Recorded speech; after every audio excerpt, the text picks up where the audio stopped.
Suga by Kyle Dion. Kyle Dion is somewhat of a mystery. We know he was born in New Haven, Connecticut. He grew up in Fort Lauderdale, Florida, and moved to Cali. He recorded his first project in his bedroom. He's only 24 years old, and Suga is his second album. How do we feel about it? This is our honest review of Suga by Kyle Dion. He 24? Yeah, turns 25 in April. Bruh. Yeah, man. How you feel about this album artwork? I don't know where to begin. It's very out there. I love the red in the background. I think it really stands out. But like, you know, just the whole, he reminded me like an alien from Men in Black or something like that. But it's definitely eye-catching. Yeah. When I saw the album artwork, it might actually give me a hint at why I kind of skipped over this joint Sunday and Wednesday. Okay. Yeah. No, I mean, it definitely played a part in it because I was just like, man, what the hell is this? You know, but I'm assuming maybe it has something to do with him being high on sugar. Yeah. Different types of sugar, brown sugar, cocaine, other things as well. Mm-hmm. You know, the flow of this joint, man, this project is super soulful. It's all over the place sonically, which is a good thing. The best way I can put it is, to me, he sounded like he was the male version of Janelle Monáe, or sonically sound like he was from Wonderland's camp. Yeah. As soon as you turn this on, you're going to be immersed in experience like no other. I mean, that's just really how I can explain it. From track 1 to 13, you're in for a ride, and it's enjoyable. Highlights. Like, I want to say it's not a short project, but is it me or do the songs feel mad short? They don't feel short, but they definitely feel like it could have gone on for longer. And I think just because like the music is so good, it leaves you wanting more. Like, you're just like, oh, the song's over. Yeah. Like, that's crazy because, but like, the replayability is high that way. Exactly. So you always go back and listen to more and more. So my highlights, look, man, when I heard On Fire, I just want to say I wasn't really feeling it. Okay. So I'm going to get to that in lowlights. Then I got to Spend It. Mm-hmm. And then I was just like, okay, this is actually pretty dope. And from that point on, you want to go talk about Hands to Yourself? When it first came, I'm going to talk. All right. But after Spend It, I was just like, that sounded a little bit familiar to me. You know what I'm saying? Mm-hmm. And then that's what made me start going, listening to everything. Not All the Way is kind of like a song of him basically telling the girl, like, yo, give me something to chase. Don't give me everything right now. If you don't want me to, leave, I guess. That's his nicest way of putting it. Mm-hmm. But it's actually a really dope song. Cherry Blossom, when that joint came on, when I heard those guitars, bro, I was just like, and then he just came in destroying.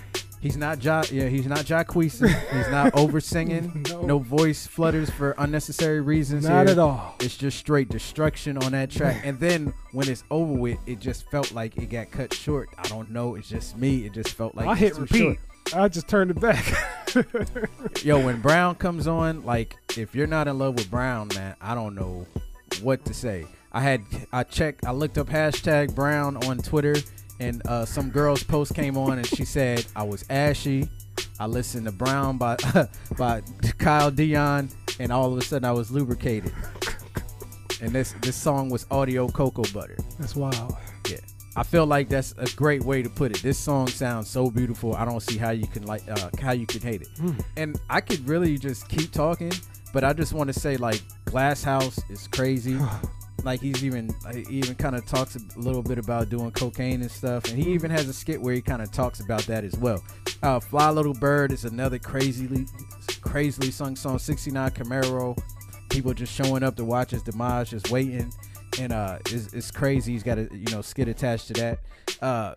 Teach Me, man, this joint is just crazy, man. You just gotta listen to it. It's kind of hard to put it in words. This is a very eclectic project here.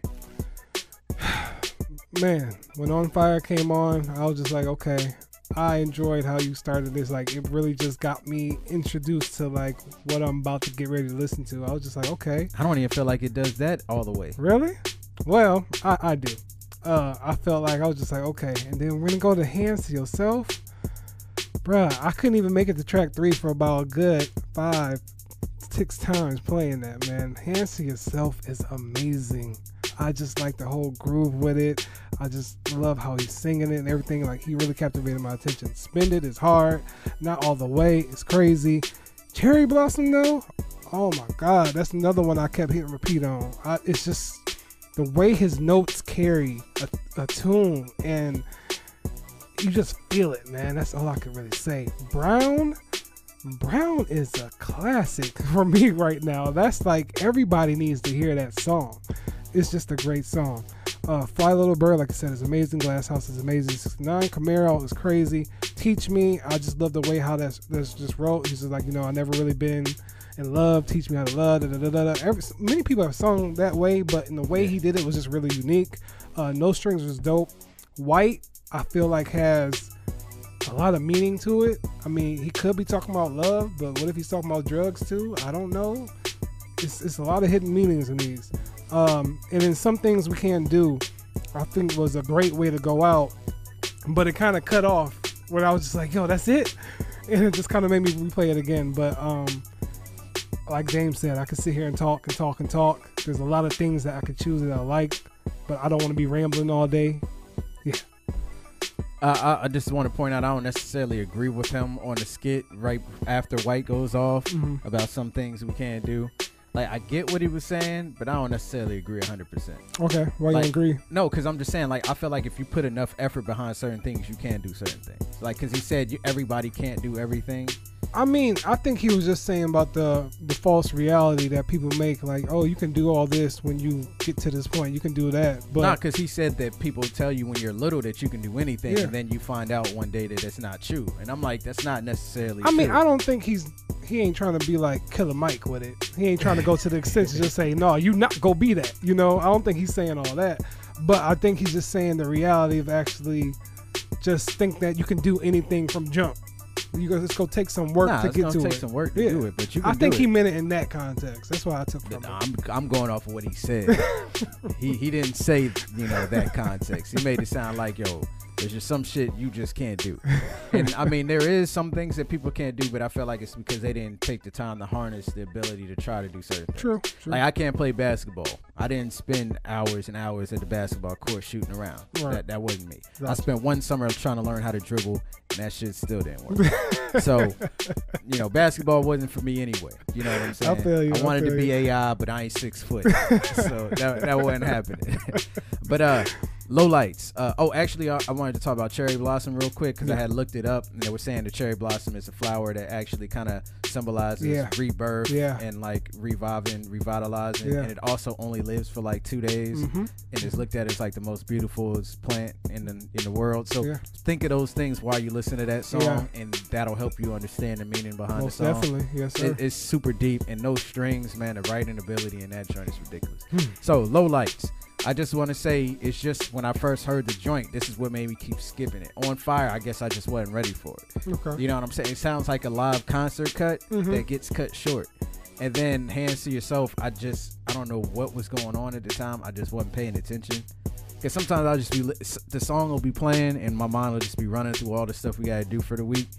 And then, like, when I actually did finally go back and listen to it, I was just like, man, I was tripping. How did I not catch that song? That song is actually fire. Yeah. But I just want to say, don't let the long neck cover and On Fire turn you off from the project.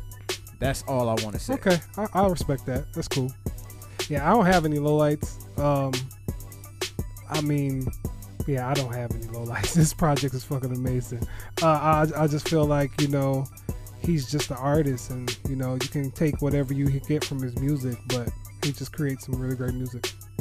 Final thoughts, man. Look, very eclectic sound. I don't know who's inspiring him, because it seems like he's pulling inspirations from every single place. Yes. The producers he worked with on this project are amazing, because the production is crazy. Yes. Sounds unbelievable at times. The guitars, the bass that comes in it certain parts, like that, the way the bass comes in around Brown when he's singing along with the bass, it's like, it's just gonna be that feeling where you just gotta do that weird look with your mouth and just nod your head. That was me all day. It's crazy. Like, you just gotta hear it, close your eyes and feel it, and you gonna feel it. And this is just an amazing group of songs right here. You know what I'm saying? This is gonna be hard to beat in 2019 as far as R&B goes, because this right here is tough. Dame was talking about how, you know, this little pocket of like the beginning of the year where there's nothing coming out, y'all need to listen to this right now, because like everything else is going to overshadow this. I feel it. Like nobody's going to really look at this album and think like, man, this is dope. Like, yo, I feel like he needs to be big. He can definitely stand out in this industry, and he has a voice, a unique voice. We can't even think about who sounds like him or who inspires him, because he has created his own unique type of style that he kind of borrows from like 70s, 80s, and then brings into now. Like, it's just that whole eccentric vibe. It's just really, really dope. Looks like he is independent too, by the way. Okay, that's what's up. Final grade. I'm giving it a check. There's nothing else to give this. There's no other grade you could possibly give this. If you don't like it, I don't know what's up with you. I don't know either. This project is crazy. Yeah. Check, man. Check. You need to check this out. Listen to it. Get you a drink or something. Just kick back and listen to it, man. Some cocoa butter. Something, man. You just need to chill. Don't let nobody bother you. Immerse yourself into the music. All that, man. Real good music.